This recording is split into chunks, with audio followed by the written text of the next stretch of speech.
Shalom Bapak Ibu Saudaraku. Kita bersyukur Tuhan pertemukan kita di Selasa pagi ini. Tentu ini adalah anugerah dan berkat dari Allah buat saudara dan saya. Maka mari kita mengalami kasih karunia Tuhan ini. Kita kembali bawa kesediaan kita untuk menerima firman-Nya sebagai bukti kesediaan kita untuk melakukan kehendak-Nya. Mari saudaraku kita awali dengan doa. Sebelum kita membaca dan merenungkan firman Tuhan, mari kita berdoa. Kembali kami datang dalam sembah dan sujud kami kepadamu ya Allah. Karena kami sadar betul kami ada di hari ini karena kasih-Mu atas kami. Berkenan kami yang kembali bersedia menerima firman-Mu, Engkau urapi kami, agar dalam urapan sayang Tuhan, firman ini tidak akan lewat begitu saja dari pendengaran kami, tapi akan tersimpan secara baik di dalam loh batin hati, jiwa, pikiran, dan perasaan kami, agar dengannya lewat kekuatan Roh Kudus-Mu kami dimampukan melakukannya demi untuk kemuliaan nama Tuhan. Untuk apa yang kami minta ini Tuhan, berfirmanlah, karena kami sedia mendengarkannya. Amin. Saudaraku, bacaan Alkitab kita di Selasa pagi ini dapat kita baca dari kitab Kisah Para Rasul pasal 8 ayat 14 hingga 21. Bagian Alkitab ini dibacakan demikian. Ketika rasul-rasul di Yerusalem mendengar bahwa tanah Samaria telah menerima firman Allah, mereka mengutus Petrus dan Yohanes ke situ. Setibanya di situ, kedua rasul itu berdoa supaya orang-orang Samaria itu beroleh Roh Kudus, sebab Roh Kudus belum turun di atas seorang pun di antara mereka, karena mereka hanya dibaptis dalam nama Tuhan Yesus. Kemudian keduanya menumpangkan tangan di atas mereka, lalu mereka menerima Roh Kudus. Ketika Simon melihat bahwa pemberian Roh Kudus terjadi oleh karena rasul-rasul itu menumpangkan tangannya, ia menawarkan uang kepada mereka serta berkata, "Berikanlah juga kepadaku kuasa itu, supaya jika aku menumpangkan tanganku di atas seseorang, ia boleh menerima Roh Kudus." Tetapi Petrus berkata kepadanya, "Binasalah kiranya uangmu itu bersama dengan engkau, karena engkau menyangka bahwa engkau dapat membeli karunia Allah dengan uang. Tidak ada bagian atau hakmu dalam perkara ini, sebab hatimu tidak lurus di hadapan Allah." Saudaraku, tema renungan kita di Selasa pagi ini dituliskan demikian dalam Sabda Bina Umat, lurus dalam melayani. Lurus dalam melayani. Saudaraku, kalau saya boleh mewakili Bapak Ibu untuk memaknai tema yang dituliskan di SBU pagi ini, saya berpikir bahwa ini sesuatu yang sangat menggelitik. Ya. Artinya tema ini sesungguhnya mau berbicara tentang kita yang melayani Allah dalam tanda kutip ya, di konteks bergereja, ya, bahwa sulit sekali kita temukan seorang pelayan yang benar-benar murni melayani. Ya. Artinya kalaupun dia memberi diri untuk melayani, maka di sana ada sesuatu yang ingin dia dapatkan. Ya. entah pujian, ya, ataupun juga mungkin hal-hal yang sifatnya finansial, ya. Sehingga dalam hal ini saudaraku, motivasi untuk melayani sudah tidak murni benar-benar melayani, ya. Kalau yang dipakai di dalam kata yang dipakai di tema kita yaitu lurus, tidak lurus lagi, selalu dibengkokkan, ya.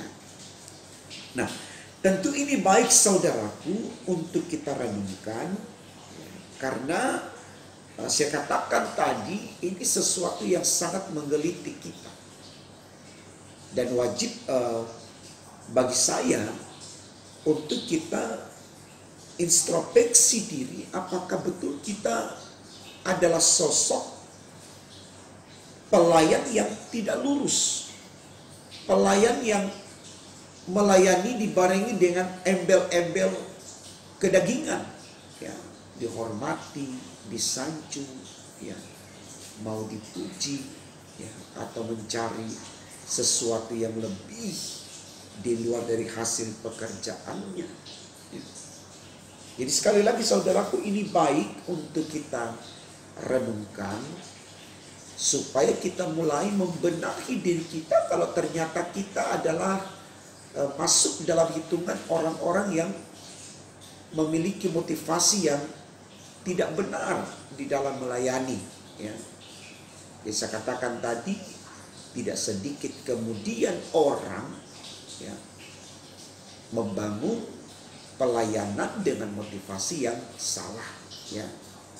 Entah dia pendeta, entah dia diaken, penatua, pengurus pelkap, ya, dan yang lainnya, selalu mencari pujian. Dan ketika dia tidak mendapatkan pujian, dia lari dari pelayanan. Karena menurutnya dia membuang-buang waktu. Dia tidak harus bertahan di pelayanan itu. Karena apa yang dia inginkan dia tidak dapatkan, ya. Misalkan dalam sebuah rapat, ya, dia berharap ide gagasannya itu adalah yang paling cemerlang sehingga orang semua mengapresiasi dan selalu mengikuti buah pikirnya. Nah, ketika buah pikirnya berbenturan dengan pikiran orang lain, lalu dalam komunitas rapat itu pikiran orang lain yang lebih dianggap relevan atau kontekstual, mulai di situ dia mundur. Dia meninggalkan rapat, bahkan meninggalkan pelayanan, karena menurutnya dia tidak diterima, ya, di situ. Padahal saudaraku, ya, tidak demikian adanya. Karena firman-firman yang lalu sudah dikatakan, baik atau tidak baik waktunya, kita tetap harus menyampaikan firman Allah, ya.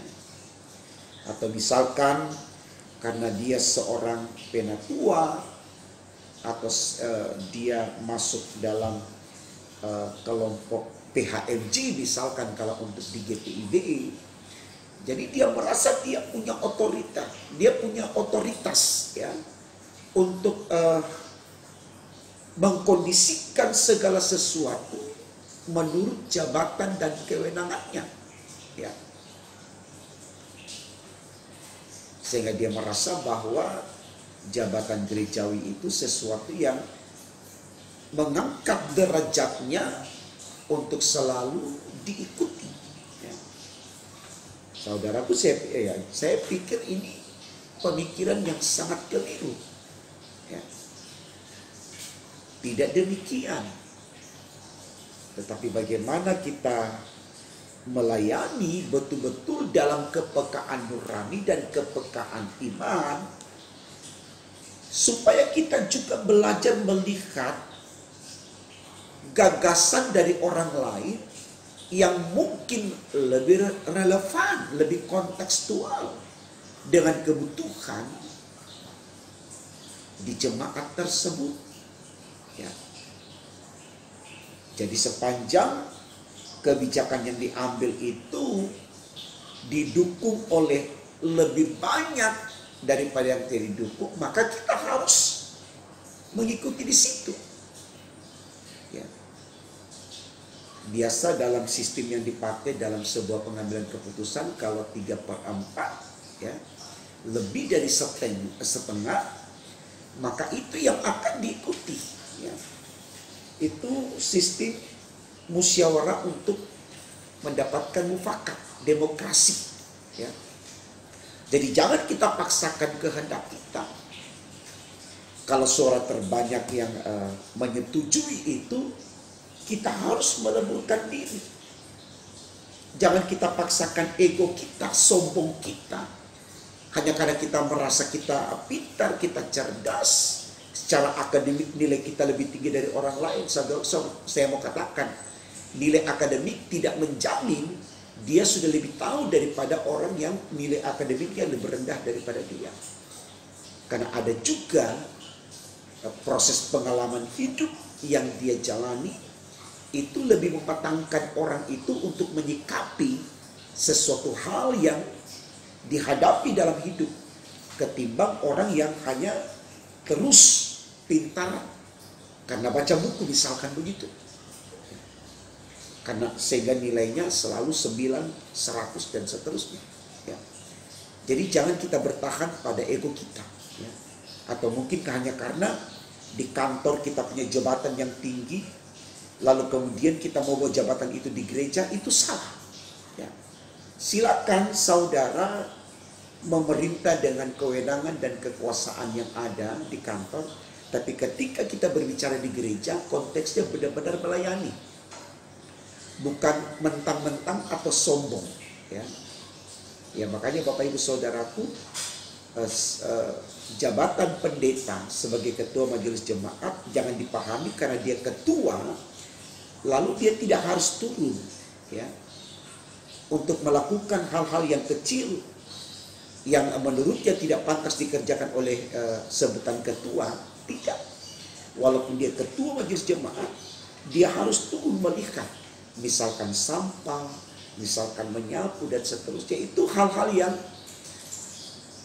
tidak akan mengubah keadaannya sebagai sosok yang terhormat hanya karena dia punya jabatan. Artinya begini, jangan berpikir kalau dia turun mengangkat sampah misalkan, lalu jabatannya sebagai ketua majelis jemaat itu hilang. Tidak saudara. Itu tidak akan kemudian menggantikan status itu. Ya. Tapi jabatan ini, jabatan gerejawi ini tidak kemudian mau memisahkan dia dari konteks pelayanan secara keseluruhan.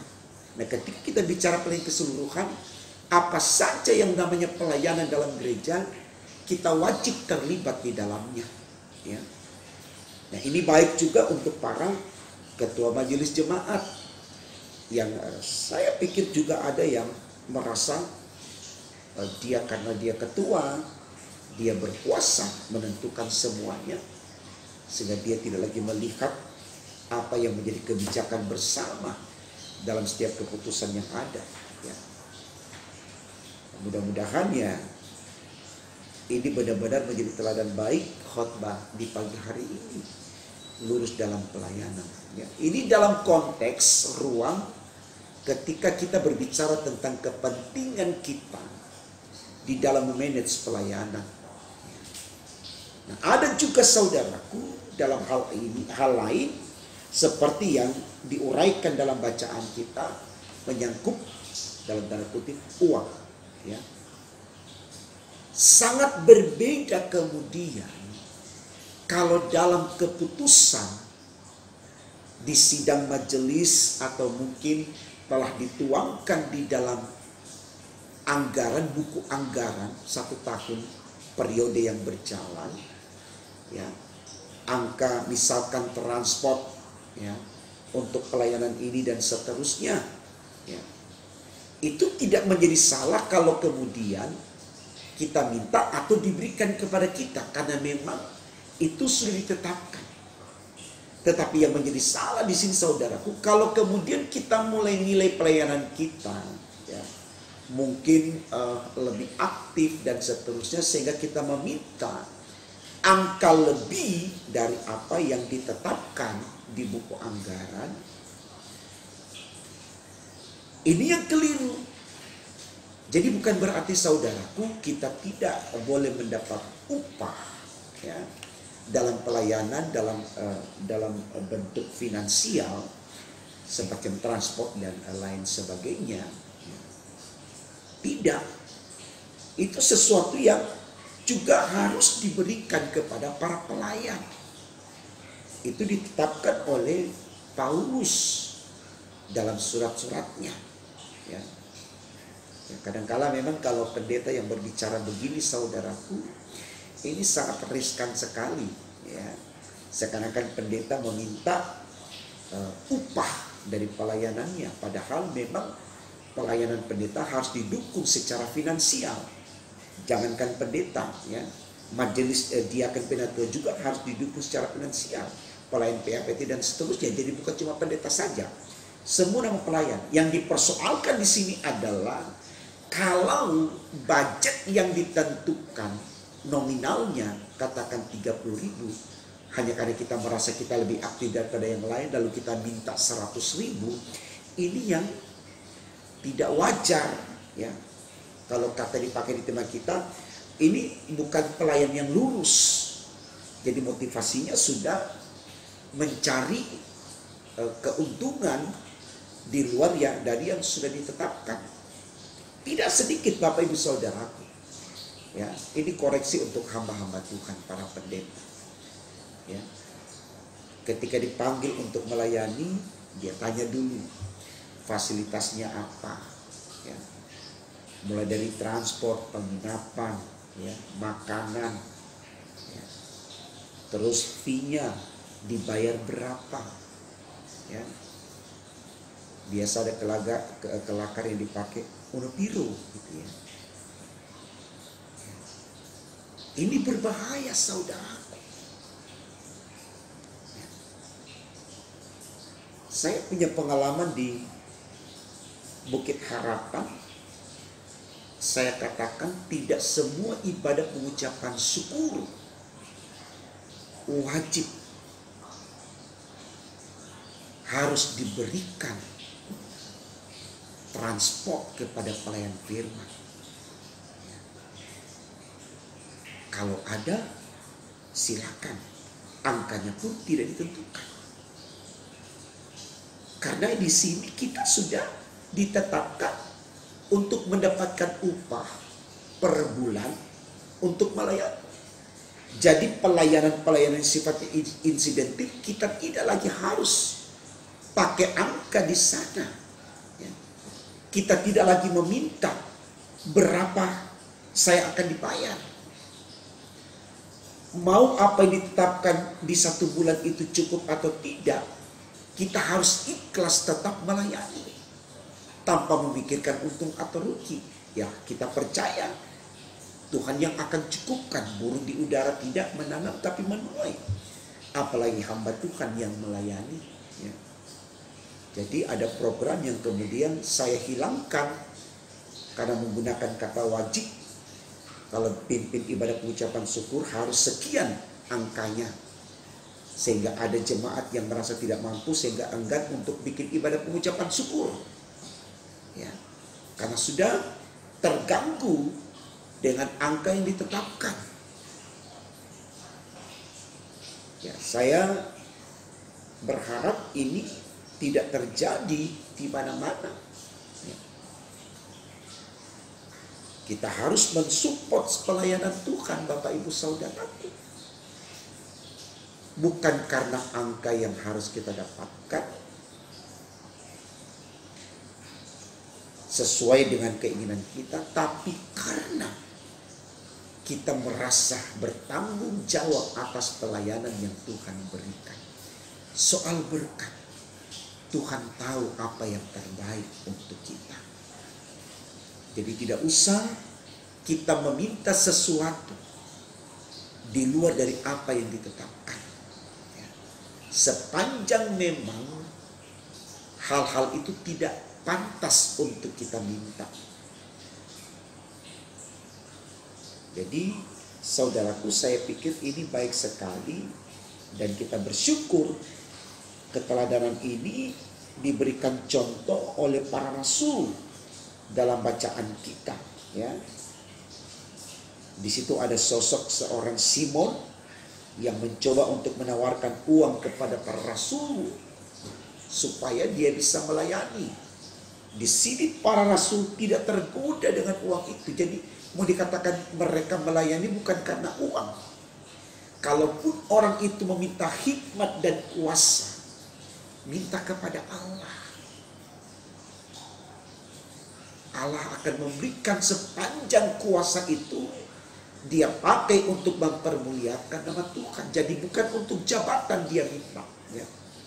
Saya nggak tahu kalau misalkan ya tahun depannya sudah waktunya tinggal sedikit, kita akan masuk dalam pemilihan majelis periode yang baru nantinya, atau pemilihan PHNJ, ya. Saya nggak tahu, mungkin ada di jemaat-jemaat tertentu yang membayar untuk supaya dia terpilih jadi PHN atau terpilih jadi majelis, ya. Kita tidak sedang berbicara satu jemaat, ya, atau jemaat siapapun. Seandainya kenyataan ini ada, saudaraku, please jangan kita lakukan itu. Biarkan Tuhan yang memilih kita dengan cara Tuhan lewat suara jemaat, supaya dalam pelayanan kita juga tidak akan terkontaminasi dengan hal-hal yang demikian. Semua orang butuh uang, saudara. Tidak ada yang tidak butuh uang. Semua butuh. Tapi yang namanya melayani Tuhan itu wajib. Ya, itu wajib. Ya, mudah-mudahan selama 20 tahun saya melayani, ya, saya belum pernah memasang target di jemaat manapun saya harus dibayar sekian untuk melayani A, B, C, dan D.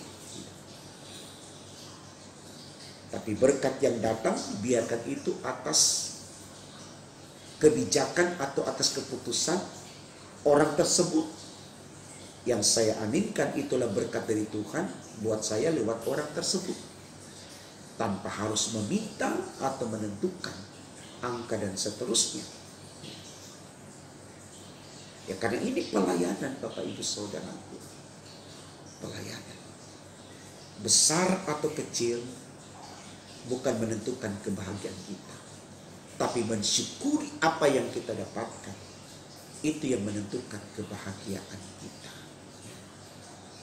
Jadi kalaupun kita harus lelah untuk menyampaikan firman Tuhan dari waktu ke waktu, bukan berarti kita memaksa orang untuk membayar kita untuk tugas pelayanan ini.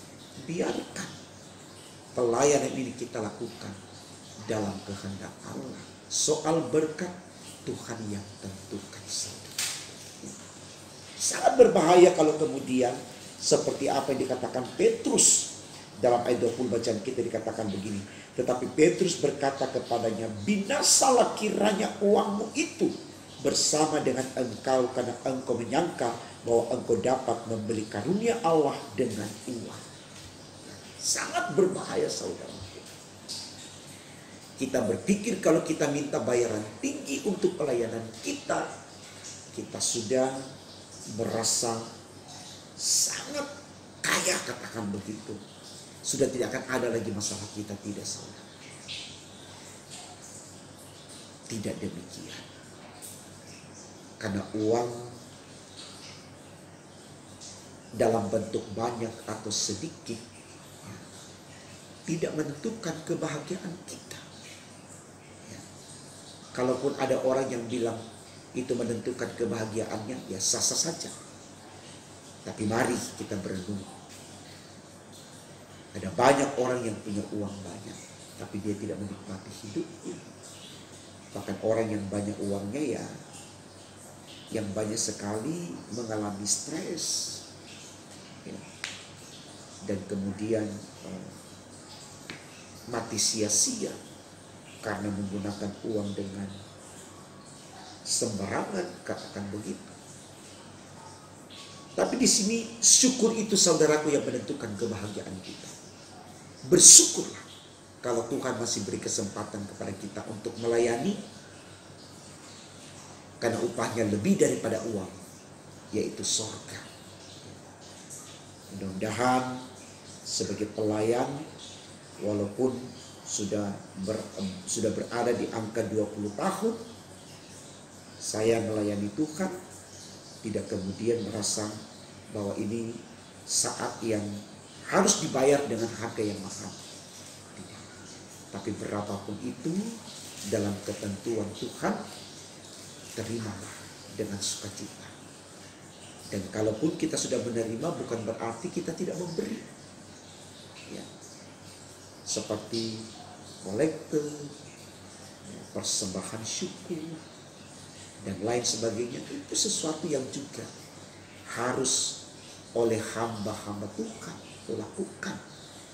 Jadi bukan hanya semua hasil dari pelayanan itu dinikmati untuk pemenuhan kebutuhan hidup sendiri, tidak.